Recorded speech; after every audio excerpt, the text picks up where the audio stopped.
Good evening, everybody. It is now a little bit after 8:30 p.m. on the 21st day of July, and we're here at our summer discussion, Middle East and Israel discussion group, and we are discussing the kindergarten teacher. I am going to ask you to enter into the chat anything you want. It can be hello, it can be I didn't see the film, I saw the film and the American remake. Uh, Anything you want, but I'm going to ask everybody to do a chat with anything you want to say.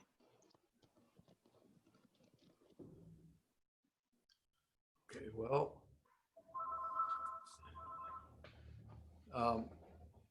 yeah, I can start. I watched both movies Good. and watched them on the same night. And one thing I noticed, I'm a great fan of cinematography. Okay. And the Israeli version had some excellent cinematography. The American version, well, what I'm getting at, if you're watching somebody walk down the street, you can stand where you are and just look at them go, and they walk past you, or you can walk with them, and then you're experiencing the same thing they are. In the movies, when somebody is moving from one place to another, in the older movies, when cameras were very big and hard to manipulate, you saw somebody walk and then they cut to another scene of them walking. With the Israeli version of this film, the camera walked with the people. Also, there were a whole lot of very good close-ups with the background a little bit out of focus, which give you a greater sensibility of the people, a connection with them. And the American version was pretty much just one shot and another shot and another shot. Yeah. But I was very impressed with the Israeli version. Okay. Anybody else want to respond to Art's comment? Or make another comment? That's what the New York Times said, Art.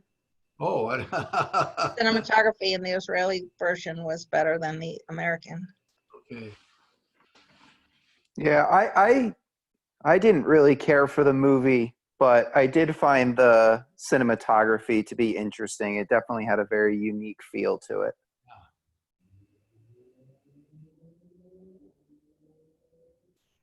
Well, I will make one comment about, actually a couple comments about what Art had to say. I found it very interesting and somewhat off-putting that some scenes, the face filled the screen and some things were done with no face. You know, you didn't have the face shot at all. Yeah. Part of the narrative was the possibility of the poetic imagination to imagine different points of view. And I actually thought that Dov Lapid tried to get that out of his directing. So not only did he have the explicit story about the cat and the giant and the adult and the various different points of view in one particular location in the story, but he also tried to do that with the filming, where sometimes the filming really was on the kids' level, sometimes it was the adult levels, and they used the background in and out of focus, I think, to get that. I was very impressed with that. And Nadav Lapid is a very unusual kind of guy. Did anybody else see any of the other films by Lapid? So he did something called Synonyms, which Carol and I saw. This is a guy who basically is abandoning Israel and moving to Paris. I have not seen Policeman or Emil's Girlfriend. I think I saw that. What? That plot sounds familiar. I must have seen it. Synonyms, you probably saw it. It was either in the film festival here or had a commercial run. I'd like to talk about, when it's time, why they chose a non-Caucasian boy in the American film. It added a different flavor and I think affected the plot too. Okay. I was going to say that I don't think I've ever seen a film that was a remake of the first film that was so almost word for word in the language.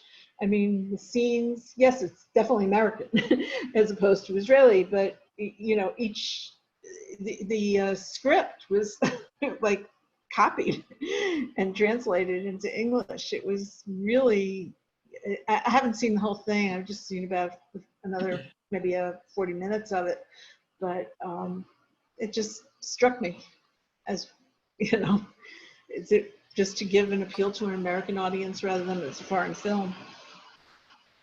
And it seems very different because it's Staten Island and it's not Israel. But, you know, they're putting a spin on it. But somehow it fit better as an Israeli film. What did you think about the Indian boy? Was he from India? He wasn't Caucasian anyway. No, but he was Indian. I mean, it's India. Yeah, but it affected, well, I read a review from a feminist Black Lives Matter article, Mhm. and it really affected how people see the teacher kidnapping him. Would No, that I have happened with a didn't little see, blonde? as I said, I didn't see the ending. I assumed that the ending would be the same in the American as it was in the Israeli. I haven't gotten that far in the American, but yeah, it seems that it would be weird. I mean, it was weird in the Israeli one, and I think it would be even more weird in the American with an Indian child. It'd be harder to say, well, he's my nephew or he's my son. Right. But there's been a lot of criticism of American film not being diverse enough. So I think this affected the way they cast this film. Casted it. Well, American studio. Oh, sorry. Jeff, American studios and artists, they also really like white savior films where you have the white teacher, the white this, the white that, go into the classroom of minorities or work with the non-white person. That's pretty common trope in American film. So that's probably a dynamic that played into the casting. It's all the more shocking that not only I didn't see the American version, so I'm basing this off of what you guys have said, but not only is it a young child doing poetry, but it's a young non-white child. Ooh, Yeah. this is so startling that the teacher has to nurture this. But it's an Indian child, and you know, if you look at this, who wins the spelling bees, they're very often Indian children. Yeah. They're very highly educated, and their parents are very motivated to give them the education. I actually looked, I read about the boy in the Israeli film, and boy, he looked like a little blonde cherubic Yeah. child. I looked to see if maybe he was Arab, and that's where they got the idea of having someone from I another. don't think so. No. He's Ashkenazi, remember? yeah, in the story, the diversity is Ashkenazim and Sfaradim. Right. And I actually think that this is more important than it appears to be. You have the Sephardi tropes, is you have the Sephardi who is interested in sports and yells. His usage of words is to yell curses at the Maccabi Team, right. team. And very soon thereafter, we have Barb's grandchildren probably did exactly that Hanukkah program with very, very little difference. Miriam Arel and having somebody be Judah Right, Maccabee. and we had it here too, and they went to Dot. And, Right. So the point is, but it was the Maccabee, but it was an alternative to show it. And what wound up is that the kid who was the Sephardi background and was the friend got to be Judah Maccabee because his father was in football. So again, you have that and type didn't make a goal or something, yeah. Right. So in what I think of, and this is me personally, you have to realize Jody knows that our colleague Laurie Barron is the real expert on everything with Israeli films in terms of our circle. Laurie probably would be a lot more credible saying this, but I think the scene on the beach where the Ganenet reads the poem by Eitan Glass, in which she talks about the fact that Simon Nachmias is a Sephardi and Bialik is. hates the Ashkenazim, but damn it, he loves Bialik's poetry.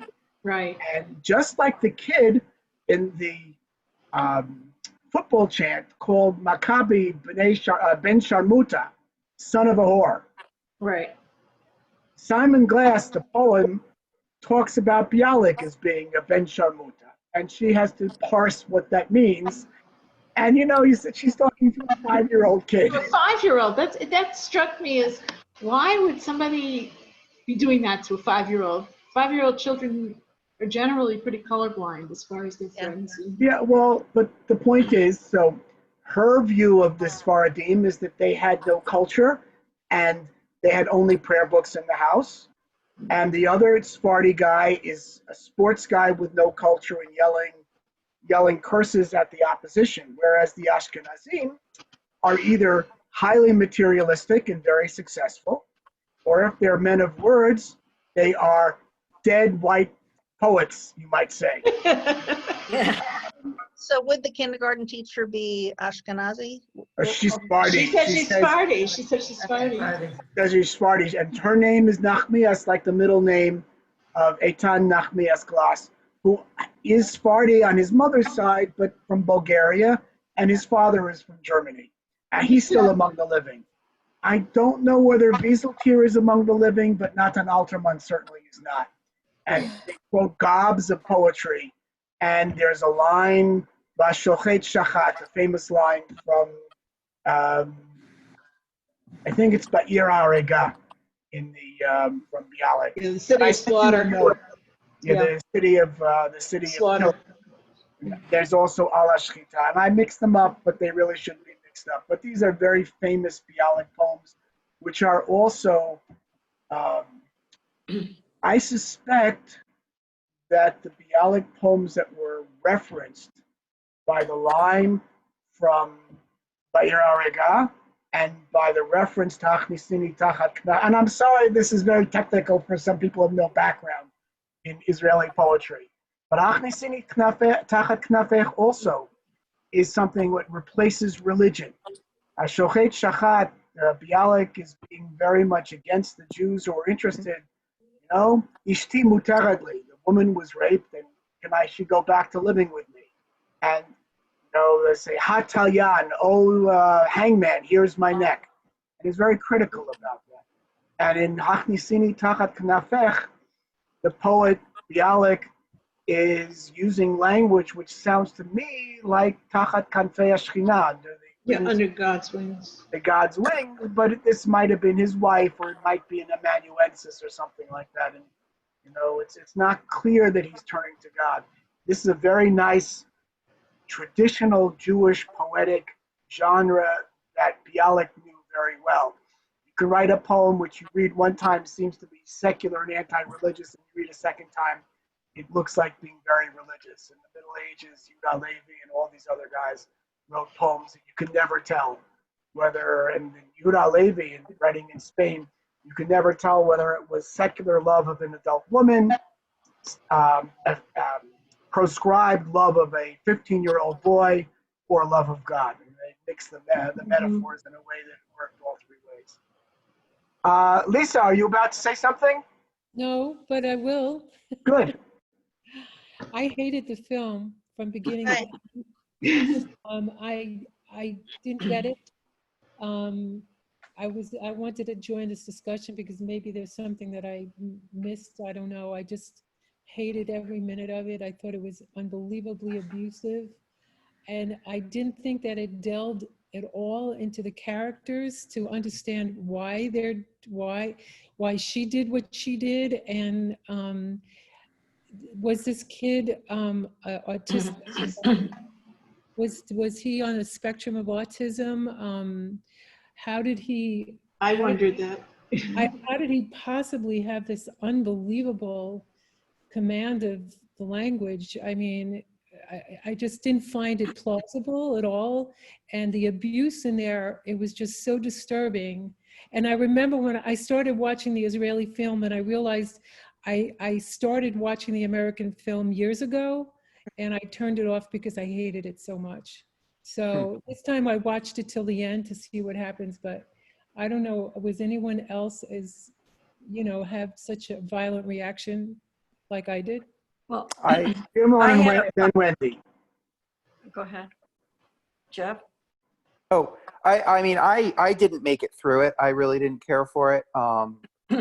But I agree with the one thing, like, yeah, I didn't really understand any of the characters' motivations as well. Like, I didn't understand why she was, I guess they were trying to set her up like she was dissatisfied with her own life and then was living vicariously through this child, but I didn't really understand why she was dissatisfied.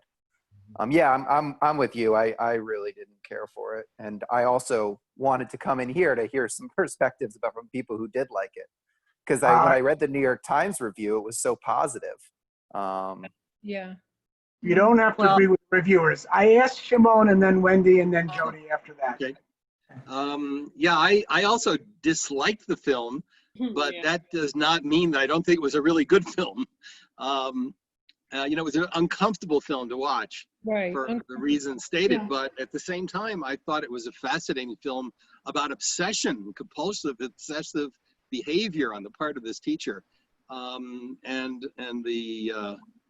Here she was trying to save this kid who had this talent that only she recognized. Nobody else understood it or appreciated it. And yet at the same time, she was abusing him in the process of trying to save him from the world, I guess you could say. So I just thought it was a fascinating contrast, and it was, and all the things about her and her, there were all kinds of other little side tensions between her and her husband, and the attraction she had for other men. I thought these were all fascinating things about her. And she was the protagonist, not the little boy. So It's called The Kindergarten Teacher. No. Wendy wanted to speak. Yeah. I liked the movie. And I did not see the American one. I only saw the Israeli one. And I was thinking before this class, why do I think she did these things? And I kind of came to the conclusion that she had a nervous breakdown. And maybe her kids are leaving home and she's like sort of bored with her whole life and so in any event. But what was interesting, I thought it was gorgeously filmed. And it was interesting how she deluded herself. The kid was suffering because his mother ran off with somebody. And then she drove away the caregiver, the kid's babysitter. She drove her away and didn't even think about how that might harm the little boy. She thought she was protecting him. It was abuse. Whatever, yeah, she made a lot of horrible decisions and irrational decisions in my view. The other interesting thing about it, I thought, was that I was watching and watching and watching, and it seemed like I was watching for like half the movie, for like 45 minutes or something, and I'd look at the clock and it was like 7 minutes. Yeah. And, I found it very long and slow. But still, I was involved. I was into it. I couldn't stay away from it. It was very interesting, I thought. And I don't know. I'm interested in people. I guess I'm an amateur psychiatrist or something. So I thought technically it was excellent, and I liked the story. I thought it was. She gave herself up. She gave herself up when at the poetry when she called him up to recite his own poems. Mm-hmm. Jody wanted to speak. I'm sorry that I kept the order, but classroom management, which you won't have to worry about so much. Okay, two things. One, I'd like you to try to sum up the Sephardi Ashkenazi thing that you were saying, because I agree. That I do think it's a theme, but I couldn't figure it out really. I mean, you're saying, so that's one thing. But I have to say about that, it's shocking to hear the little chant that kid gave. And you sort of know he learned it from his father and he learned it from his society, and that must be a real chance that people give. I'm thinking, oh, I'm so glad I don't live in Israel. So the sort of inter-Jewish torment that we do, you know. Mhm. Hey, you're Nazis. Let's gas them. Let's put them in the ghetto. So that was really interesting. But the other thing is, I'm thinking, like, we use this film and try to figure out why did she behave. Like, I don't think the filmmaker wants it to be a literal story. I think he's trying to be really very deeply symbolic. Because, I mean, yeah, she was, if we look at it on the level of how people behave, it's deeply disturbing and crazy and awful. But I'm not sure he's trying to show us that. Then why did he show it at all? Well, I think there's another message. You know, I mean, remember how when she gave her poem in class, and it had to do with a matador, and the other adults in the class are saying, "Oh, bullfighting is cruel." I mean, they're missing the point. It really wasn't about bullfighting. It was about, I'm not sure what that poem was about, but it really wasn't about bullfighting. It was so. And I think maybe we're doing that with that film. That it's really not about a particular plot. It's about something else. I'm not sure what it's about. Well, Yeah. Zainab, Sorry, a short one. I agree with Judy because she said that there were some metaphors in this movie, if I understood her correctly. And I agree with her, especially when the son said that when he was asked when his mom passed away, and he said that in the evening. And he was always saying that, yeah, my mom has died. Perhaps it was another metaphor because the woman was a cheater and in his judgment, his mom was just dead. Yeah, I agree with you that there were some metaphors in that movie. And yeah, besides that, I don't know, relating back to the previous point about the fact that the woman was the only one who discovered some talent. I don't know, it was ironic because on the one hand, she herself didn't have a very praiseworthy character. On the other hand, she was the only one who discovered that talent. She wasn't the, she wasn't the only one because the nanny did. She was using the kids' poems to audition with. So I think, Oh, yes, right. yeah, she was exploiting the kid. Do you think that she herself believed that she is exploiting the kid, or just she was thinking that she is doing a favor to him? Well, the I same think with the teacher. I think she did think that she was doing a favor to him, that she was becoming, you know, that she was his protector and she was the one who was giving him, I mean, she was very physical with him. She's giving him the love that he didn't have from a mommy. And she saw the babysitter as to the nanny as babying him, but she wasn't treating him like a 5-year-old. She was sitting on the beach discussing Ashkenazi Sephardi. Right. 5-year-old wants to run in the water and play. I mean, it's like, you know, she'd wake him up from his nap and go out and discuss poetry with him. I mean, Yeah, in the bathroom. you know, I didn't see Lisa him. and Art want to say When something. you talk about Let's- abusive, I guess considering the realms of what abuse can be, I don't know that it was the abuse that you're describing, you know, Lisa, that you feel as much as he was filling a need that she had. She obviously wasn't happy in her marriage. She wasn't happy in just being a kindergarten teacher. She was looking for something, and he was filling that, and she felt that she was doing him a favor. The idea of kidnapping him, you know, when that happened, I was like, my God, what is she doing?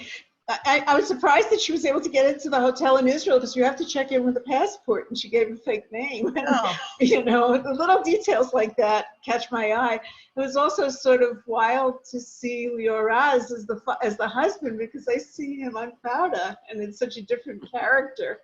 And, you know, and then I have a question about why the nudity. Lisa? That didn't do anything for me. I don't know if it.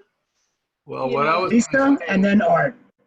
Well, first of all, I was saying that the nanny exploited him because she told the directors that she wrote the poems. Right. Well, they both did then. They both did. They both did that, and I don't know, the things that she was doing to that kid by waking him up from his naps and saying these outrageous things to him that was so above his level. Well, maybe not, I don't know. And you know, I never understood if the kid understood the things that she was saying either. But he So knew let he me was go being back and kidnapped. see. Yeah, What? The well, very he certainly end. knew he was being Well, He kidnapped. knew But he was being The kidnapped. kidnapping was just the epitome of her abuse and her insanity. She was really nuts, I think. Art. yeah, I kept saying both of them are candidates for psychiatric The help. best classical dramas, the best classical dramas don't give you a clear answer. Mhm. They open up a question that leads to a discussion, which is what we're doing.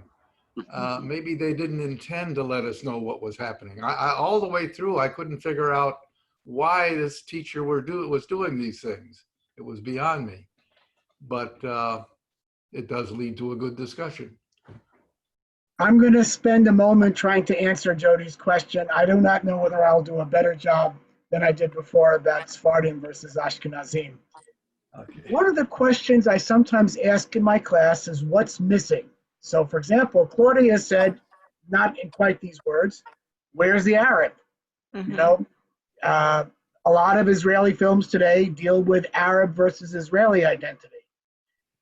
There's not very much of that. The kindergarten was integrated by, I'll call it Tel Aviv standards. I saw a credit for Kiryat Ono and for Tel Aviv, and I'm assuming that's where either the kindergarten was filmed or where they got the kids from when they were there, although I don't know. But one of the reviewers said something that I had known and that I read now in the past 2 or 3 weeks, said something that I was thinking 2 or 3 years ago when I showed this to my class. The poems that were recited were poems by the great names of the Israeli, well, I don't know whether Eitan Glass is a great name, but Wieseltier and especially Alterman are very, very familiar names. And there was one other, let me pull up my card that I wrote, because I copied, doesn't really matter. There was a Chezi something or other, Chezi Lasko, who also was a reasonably well-known poet. And these were well-known poems which were recited over, you know, in important places in the film. They weren't given that much. Well, in one case there was no credit. In the other case, she shows her awareness of poetry by saying yes, Alterman or whatever it might be. Now to go back to Sephardic versus Ashkenazi, the poets are mostly Ashkenazi. There are no women. There are no recent poems. There, you know, Dalia Ravikovich is a very famous and controversial woman poet. There are lots of other poems. There's nothing by Amichai, the Ashkenazi. The Sephardi characterizations are, we had only prayer books or we had only sports. The Ashkenazi ones are, at their best, they are people of literature and culture. Even though the father of the Yoav character has gone to be highly mercenary and, you know, is only interested in his business. It's not really worked out in great detail as Sephardi versus Ashkenazi because that's not what the thing is about. But I do think that the way that it's set up, you're wound up with at least some aspect of that. And I have a little bit more to say about this. The poems that the kid recites are poems according to what I understood from reviews that the director and author Nadav Lapid wrote as a kid. Oh, wow. Really? These are poems that he wrote as a kid. I don't know whether he was 5 years old when he wrote them. But stay here. yeah, but you do have that kind of a thing, and he's reenacting that. And he's also, I think, asking real questions about the nature of society, how we treat kids, what is or is not abuse, what is or is not the appropriate way to go, and where culture is going. And, you know, I think that you could read this either as saying, you know, how far have we sunk from, you know, Bialik and the heyday of The ideals. you know, the ideal people, Or you could say, if you make yourself into a poet, you run into trouble. You wind up with all sorts of problems, and the people who want to protect you and nurture you have their own also their own false. Shticks. Yeah, shticklach is a good word. No, I don't know that the poetry teacher was so I somewhat know. self-serving. Yeah. Shimon. I have one thing to perhaps add to the mix of the Sephardi Ashkenazi conversation or aspect of the film, and that is the language itself and the choice of this whole perspective on Bialik, because Bialik wrote his poetry in Ashkenazis. Right. Right. And Sephardic Hebrew is far more authentic to the Hebrew language and the emphasis on where the accents really should be. And Ashkenazic moves the accents, and it does, it It's like changes putting it. the accent on the wrong syllable to me. Yes, exactly. Yeah, And and there was this famous conversation between, I think it was Bialik, and someone criticizing him. And of course, Israeli Hebrew is kind of an effort to somehow take aspects of both Sephardic and Ashkenazic Hebrew and marry them, somewhat successfully, I guess. And so a lot of English in there now. Bialik was having a conversation with someone who was criticizing his use of Ashkenazis in his poetry, and they were drinking tea, and he says, "Ata shoteh, ani shoseh." And Yeah. for those of you who know Hebrew, shoteh with a tet means stupid, and shoteh with a tav in Ashkenazic pronounced as a s means to drink tea. So he Right. says, "I'm drinking tea. You're stupid." So there might be some of that, the dynamic of the conflict of language itself hidden in here. I have another question, and that is the role of having an Ethiopian Jew as the babysitter, as the nanny. Not just her as an In the Israeli actress, film? but in the Israeli Esther. film. Yeah, Esther. I mean, she's a well-known Esther Israeli. Rada? Yeah. She's a But well-known. I assume that she was chosen in this role for, is that telling again part of the cultural mix of what Tel Aviv life is like, in having her as an Ethiopian. And she was fired summarily too. So Oh yeah, absolutely. you can make whatever you want. That's the nice thing about films. Make whatever you want out of it. Yeah, and she mentioned, she talked about the kid's father. He said, well, he's rich. Everything was, whether you're rich or whether you're poor. Somebody else says, well, how many shekels does he make? Or to give my apartment, my apartment is poor, but there's a lot of that mercenary concept, and I've seen that in Israeli society. I mean, as it emerged, it was so behind for so long that. When I used to go in the early 60s, there was one telephone in the whole moshav, and if somebody wasn't in the office, you couldn't call anyone. Later, it was like I have a cell phone for each ear and one in each room of the house. It was like acquisition of things had become very, very important in that society. And that, I don't know that that's specifically Ashkenazi. I think that's just Israeli. Well, I think that the filmmaker is making a comment on that. He may not have an answer, but he's certainly posing, as Art says, he's posing the question. Mimi, do you have anything you want to contribute?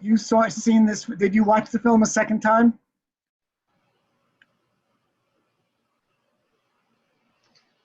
Oh, no, I didn't watch the second time, but I was asked this week about how I liked it, and I said, well, it wasn't like my favorite, but it kept me interested in it.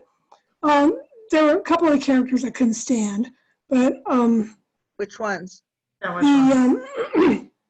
couldn't stand the little boy's father, and I couldn't stand her lover, the one that she encountered at the poetry reading later that day, and he ratted on her to the husband, or not to the husband, to the boy's father. But anyway. And the American one, a lot of people in the class, as I recall, couldn't stand that one, and I didn't think it was so bad. That was just my reactions, you know. Let's say something. Jody.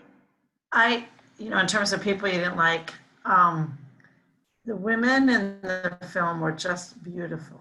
Yeah. And the photographer loved the women. Oh my gosh. The incredible shots of her and also the nanny. Coming out of the water and singing, you know. Just beautiful. And even her assistant in the The gone. assistant teacher. Yeah. Also, the men were sort of gross. And I think, no, I mean, pulling off their pants, their husband, it's like, it was a little lesbian-ish in that sense. There's that lesbian theme, for the poetry teacher, he thought she was a lesbian, and so. And she said she was. She said she was bi, or she's had female lovers. When did she say that? No, To him. But He that asked scene her. in the bar, she was starting to put her hand on the girl's hand, and then I know. the guy came over and said, "Let's dance." What I want to say, though, is I think a lot of this is about the filmmaker, his own fantasies about women, his own the interest in lesbians, women and women. It's like he didn't make men look decent, except for the little boy. It was, As I said, it was so strange to me to see Leo Raz in that position, and then seeing him, and then he's nude, and it's like, this is a guy who's was so nuts. Mossad guy, this shit guy. I can see photo, but the point is, it was so not sexy. It was just not a turn on, and maybe No, it And wasn't. maybe not to his wife either. It was I'm not a weird. lesbian. So the thing is, but the scenes of the women were made to look really beautiful and erotic, and her neck, and all those scenes, and then, it's like, that was deliberate. You're staging stuff. You're choosing actors. Sure.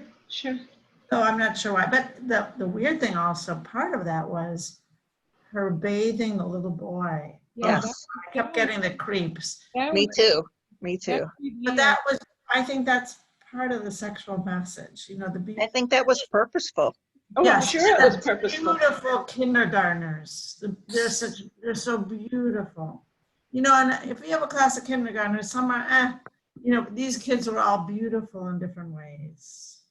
None of them were just, nah, There's something being said there, I'm not sure what it is. Wasn't there something weird about that scene where she was bathing him? I mean, a little bit of child abuse there in a way. Did anybody? It made you think there would be. Yes. My mom was a elementary school teacher, and in the early days, the kid would fall on the playground.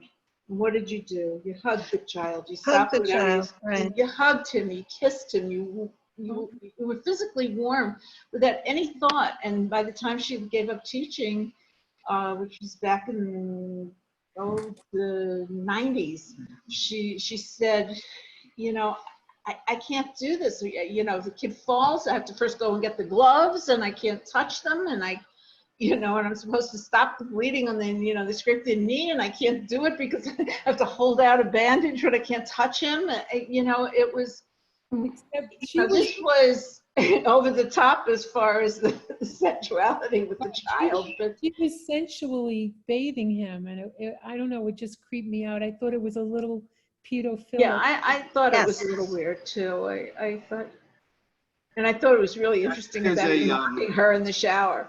That was. I think there's a beauty in small children that you can appreciate their beauty without any sexual overtones. But I think there we felt that line being crossed. Yeah, but his revenge for locking her in the bathroom. I don't remember Israeli bathrooms being locked from the outside. Do you, Seth? Yeah. My students asked the same question two or 3 years ago. Can you lock a bathroom from the outside? If there's a key in it, and the key is set up to go in both ways, that's actually how those things work. But this is a film. You have a certain amount of suspension of disbelief, and You know, the Yeah. big question of disbelief, can a the kindergarten teacher really work this way with her kid, with her 5-year-old kid? I mean, that's the big suspension. Whether it locks from the inside or the outside is small. Let's see. Vicky, I see you're with us. You are usually so articulate. Do you have anything you want to add? Let's see. You want to see me? Okay. Yeah, I can add. Nice to see you. What's really neat is to listen to all the comments. I mean, there are all sorts of different takes on this. I actually watched the American version of it last night. I watched the Israeli version 2 nights ago. So I might be a little confused about which was which. But what I really liked actually in the American version was the fact that the poetry teacher confronted the teacher, the kindergarten teacher, and called her out on what she was doing. And that didn't happen, if I'm remembering correctly, that didn't happen in the Israeli film. I was left with the Israeli film as wondering like, well, look, people are kind of laughing and they're throwing things, but nothing is really being said overtly out loud about that this woman is overstepping her boundaries, you know? So I liked that. In the American film, it was spelled out a little bit more for me, I guess. The other thing I couldn't get over was who played the poetry teacher. I know this actor, and I just couldn't identify what I've seen him in before. Which in the film? American version. In the The American American version. Seen I him see it, yeah. Who was the poetry teacher? Yeah. I Anyone? don't know. I don't know, but I've seen him in a lot of things. he's familiar. I guess my bottom line vote here is I like the Israeli film much better. I thought it was much more passionate. I thought it was more emotional. I related on a more visceral level to some of the action that was going on, the sexuality and the drama. I just thought it was better done. So those were the parts of it that I enjoyed. I thought it was good theater. I didn't like a lot of it. Everything that's been said, I kind of agree with. I was kind of nervous. I was anxious about how far this would go and what would actually happen with this relationship between the teacher and the child. So I was on edge a little bit. Yeah, Vicky, the actor who played Simon is Gael Garcia Bernal. He is a Mexican actor and producer. In the Israeli film or the American one? The American. Yeah, in the Israeli film, the title of the name of the actor who's the poetry teacher was Al Mukhtar, and I have not had a chance to look him up. It's an Arabic name, but I don't know that he was an Arab. Mm-hmm. I was surprised at the end of the movie why the teachers. Speak up, Shimon. I was surprised at the end of the movie when the teacher helped him to call the police and identify where he was so easily, so readily. You know, it was like, it was like she, it surprised me. And it was like she realized that she had crossed a boundary and was not going to succeed in what she was going to do. So she just gave up at that point. And I don't know. My read of that is that she's at the end of the world. You know, she drove down to Eilat. She realized that although maybe Barb is right, she couldn't even have gotten into the hotel without a passport. She might have been able to talk her way out of that. She would not be able to talk her way at the border crossing in Taba. No, no without way. a passport. An airplane to Europe. Yeah. I have one more thing to say about watching it on my little computer when it's the Israeli film and trying to read the English because I don't speak Hebrew. I mean, it was really hard. I had a headache and it was really hard to get some of the innuendos of the film because of the way that I had to watch it. Just an aside. Okay. Zainab, do you have anything you want to add to? Many of the people here are familiar with a lot of Israeli aspects. I know that you don't have that background yet. Poetry is important though in Iran. So I just wonder if you have any perspectives you want to add. Honestly, before talking to you guys, I didn't know about the distinction between Ashkenazi and Sephardic. But yeah, after listening to you guys and talking to my own partner, yeah, he told me about the difference between these two groups. Yeah, in the meantime, yeah, definitely I have less background than you guys have, but in general, yeah, I think I could get the difference between these two groups, and it was interesting for me as someone who comes from different backgrounds.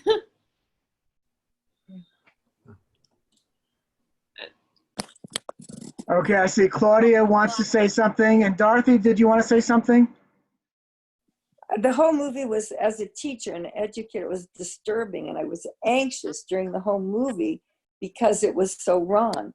And then the ending, when he was doing a poem in the police car. Yes, yeah. And nobody paid attention to him. And it was as though, as a teacher of gifted and working on creativity and allowing the kids to be, honoring that part of it, will he just be told that poems have to rhyme, or they have to have certain syllables, they have to be haikus, and will he never be nurtured? Which is sad. And then it was sad for the lady who was obviously very disturbed, and she was, taken away. But the little boy broke my heart. I mean, no one paid attention to his poem. His father sure didn't care. So do you think there is a middle way? No, Zainab. Sorry, short point about the content of those poems. Don't you think that there was some relation between the fact that the little son has lost his mom, and perhaps he wanted to idealize a woman in his mind, and this is why those poems were very romantic. They were like praising a woman. Perhaps he just wanted, if you're going to psychoanalyze that guy, or the fact that his poems were very romantic, perhaps he wanted to idealize a woman in his mind, and this is why those poems were very romantic, or sometimes. Well, he said it was for his assistant teacher. There were two really sad things in the film for me. One was when he was standing and giving the speech, and he said, well, I think of my assistant teacher when I do that. And the other sad thing was when he was taken away in the police car, and he said, I have a poem, I have a poem. And so if he represents the Sephardi, is there some hopelessness there about their culture, or what? Sometimes the fact that you said he was saying that I have written those poems for my assistant, but the point is that perhaps, I don't know, sometimes people misidentify the reason for their behavior, and the same went for this boy. He said that I have said these poems for my assistant, but perhaps in reality, who knows? He had some idea about his lost mom, and he wanted to just represent something about his emotion. I have a quick question. Did anybody else have any problems with believing that they were his poems? Yeah. Yeah.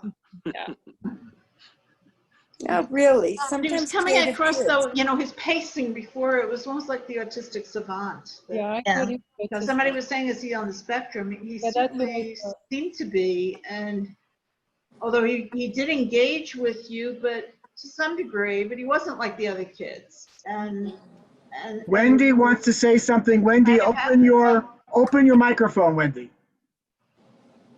I'm just yelling here. Nobody's listening. It's because I'm muted. I thought that at the beginning of the Israeli movie, there was something about as a baby, he listened to the uncle. The uncle read his poetry to him as a baby, and I thought maybe there are some kids who can. Is it like, what do they call it when you remember everything you read? There's the same kind of thing with photographic memory. Photographic memory. Maybe there's something like that. Maybe there's photographic auditory memory or something. I thought about that. I thought the content of the poems had a lot of death in them. Yes, they were very depressing. I didn't see them as romantic. Dorothy, I saw you were beginning to say something. Did you want to finish your thought?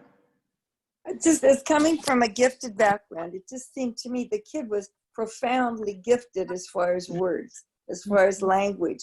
And his poems really had meaning. And, you know, I do hope his creativity was nurtured, because if he gets into a place and poems have to be a certain, you know, and we taught that, you know, a certain syllables, certain rhymes and that. And it's sort of like the kid who went to art lesson and he kept wanting to draw this beautiful picture. And the teacher said, no, you need a red tulip and a green. And then he went to another school and he's tried again. And the teacher said, no, it needs a blue sky. You can't have that. You have to have a yellow sun. And then finally he went, you know, to another school and the teacher said, draw what you want. And his, what do you want me to? I mean, I worried about him. The lady Nobody tried to do he was that. profoundly gifted. Yeah, Word gifted. but his poetry was very freely expressed. There were no rules about it, and no one told him that it was bad. Right. They just didn't. The people were just not interested in it. They didn't recognize it. And that's not he's gonna give up. People like to be nurtured. And if he's truly gifted like he is, he's got, you know, over sense of sensitivity. He's got a heightened sense of sensitivity. And maybe he didn't relate to the other kids. The thing that surprised me in that regard was that when he was mimicking these terrible chants of the other kid about the Maccabi or whatever it was, it was so gross and you know, so the opposite of everything that we're talking about that was part of him.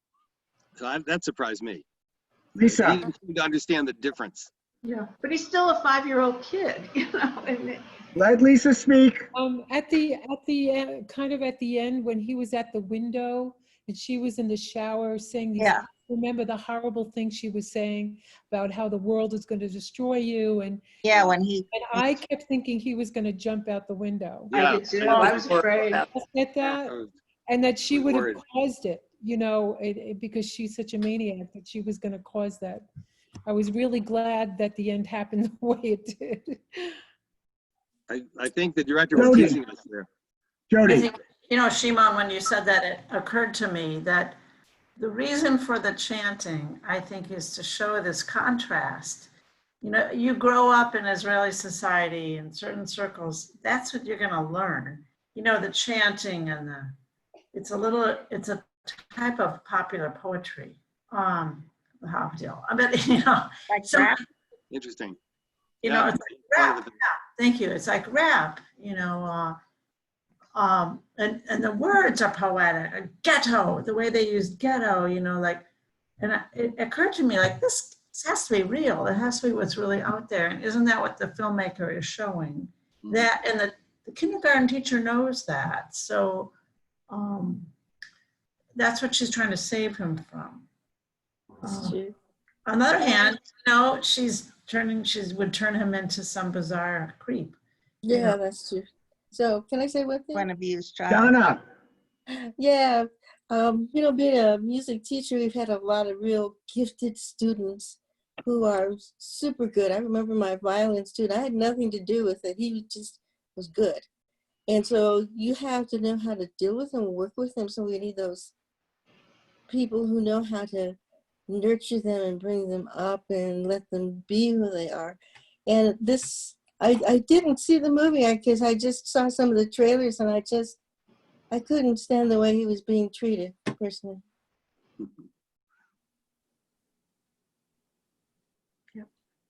Judy. Are you going to give us some final wisdom on this? Are you going to package it up and hand it to us, Seth? That's what I want.